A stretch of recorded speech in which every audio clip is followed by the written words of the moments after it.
सध्या जे मराठवाड्यात नाही, महाराष्ट्रात डिझेलची टंचाई आहे. शेतकऱ्यांना डिझेलची आवश्यकता आहे. गावोगाव पेट्रोल पंप, डिझेल पंपवरची जर स्थिती बघितली तर अतिशय शेतकरी त्रस्त आहे. काही जिल्हाधिकाऱ्यांनी अतिशय तुघलकी आदेश काढलेले आहे की स्वतःचा ऍग्री स्टॅक घेऊन या, शेताचे पेपर घेऊन या.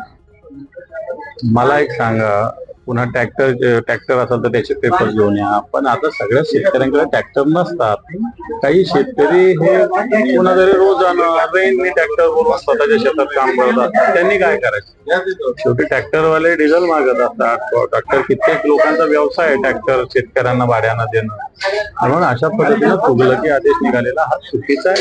एकीकडे मुख्यमंत्री म्हणतात मुबलक साठा आहे. मग मुबलक साठा काय नाही, सगळ्या स्थिती काय, लोकांना वन फिरावं लागतं.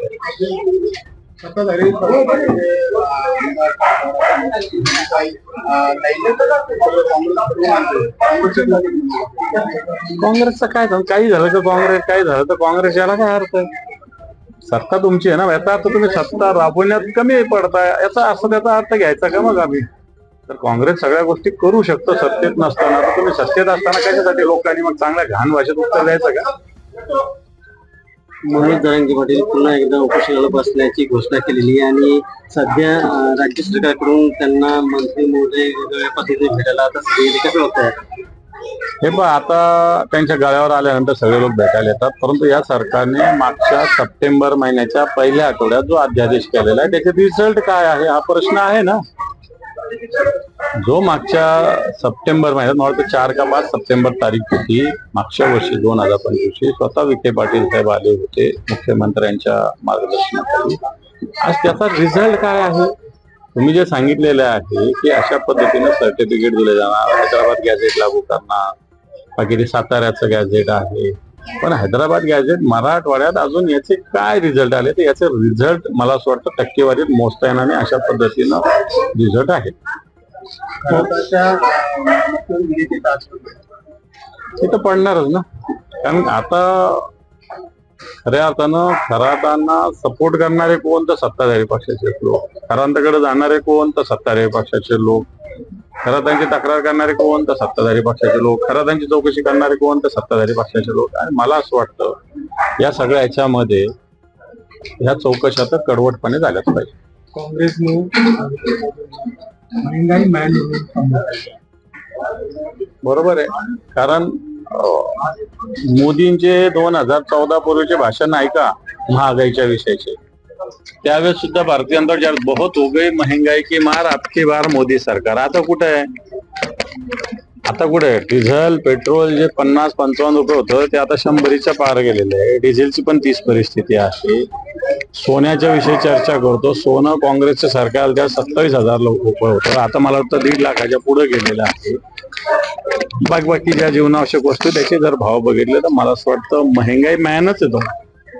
नरेंद्र मोदी आल्यापासूनच या देशामध्ये महागाई मोठ्या प्रमाणात सुधारली. आता भारतीय जनता पार्टी महंगाई विसरा, आता मग डिझेलने तर काय गोमूत्र टाकायचं का? आता सांगा म्हणा, गोमूत्र टाकून जर डिझेल जर सुरू होत असेल तर ते जरा सांगा. चुकीचा जो आरोग्य आहे मोठ्या प्रमाणात, ते किती शाळा अनधिकृत आहे आता समोर त्यावरती माहिती देतो. हे बघ, आता एकदा घर फिरलं म्हणजे वाशी फिरतात. एकदा एका ह्याच्यात आलं माणूस. भोंदू बाबाचं कसं झालं, 17 गुन्हे होते, आता आले बाहेर, इतके दिवस का नाही आले? तसं आता मोठे गावकरांचं होणार. उद्योग मंत्री उदय सामंत हे 2 दिवस शहरामध्ये होते, पक्षाच्या बैठका मेळावे घेतलेले. काय वाटतं आपल्याला? जो पक्ष गद्दारीच्या पायावर उभा आहे तो काय उभा राहणार? गद्दारी त्याचा बेस आहे. हा पक्ष उभा राहू शकत नाही, याला बेसच नाहीये. हा काही गँग आहे, ही गँग, पक्ष नाही, राजकीय पक्ष नाही, हा ही एक गँग आहे. त्यामुळे उदय सामंत 2 दिवस नाही, आणखी 200 दिवस जरी बसले तरी इथली संघटना मजबूत होऊ शकत नाही. विधान परिषदेच्या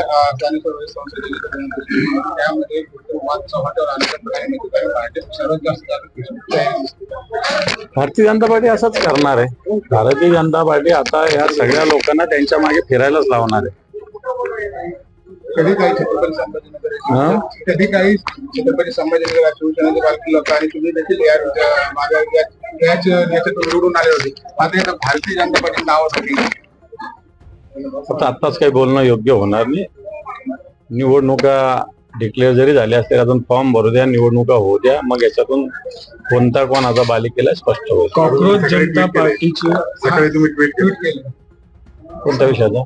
तुम्ही ट्विट केलं डिझेलचा ना केलं ना. मग मी ते बोललो ना त्याविषयी की एकीकडं डिझेलच्या विषयी मुख्यमंत्री काय काय बोलतात, पंतप्रधान काय काय बोलतात आणि सत्यता काय आहे मी बोललो सारीच. काँग्रेस जनता पार्टीचे जे संस्थापक आहेत अभिजित दिपके, त्यांच्या आई वडिलांना सुद्धा धमक्या येत आहेत, त्याबद्दल मला असं वाटतं मी त्यांच्या आई वडिलांची आज भेट घेईल संध्याकाळी. त्यांना कोणती धमकी आली तर त्याचं संरक्षण आम्ही देऊ. लोकशाहीमध्ये कोणालाही कोणताही पक्ष करण्याचा अधिकार आहे. कॉक्रोच जनता पार्टी जी काय असेल, ज्याला झुरळ म्हटलं गेलं, देशाच्या सरन्यायाधीशांनी म्हटलं गेलं, बेरोजगारीने झुरळ परेशान आहे, भ्रष्टाचाराने झुरळ परेशान आहे, झुरळ ज्या ज्या परीक्षा देतात त्याच्यात पेपर फुटतात आणि म्हणून हे झुरळ एकत्र होतीलच. थँक्यू.